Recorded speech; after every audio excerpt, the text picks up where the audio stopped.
శంకరాచార్యులు వారు పరమశివుడి దగ్గరికి వెళ్ళి కూర్చున్నారు. కూర్చుంటే శంకరుడు ఇలా చూశాడు. శంకరాచార్యులు వారు ఈయన ఏంటి ఇలా చూస్తున్నాడు, నన్ను ఏమైనా సత్కరిస్తాడా, ఏమిటి శివానంద లహరి చేశాను అని అశనంగరళం మీ ఇంటికి వచ్చానని గబుక్కుని ఏమైనా కాఫీ తాగుతావు అనకే, ఎందుకంటే నువ్వు పుచ్చుకునేదేగా నాకు పెడతావు, నువ్వు విషయం తింటుంటావు, నాకో చెంచాడు పెడితే నీ పుచ్చుకోలేదు, ఓన్లేవయా అని ఇలా చూసుకుంటున్నారు ఆయన.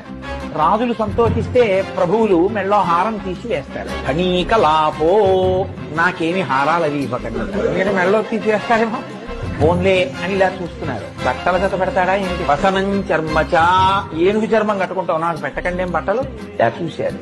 ఓన్లే ఒక వాహనం ఇస్తే బాగుంటుంది కదా అని ఇస్తాడేమో.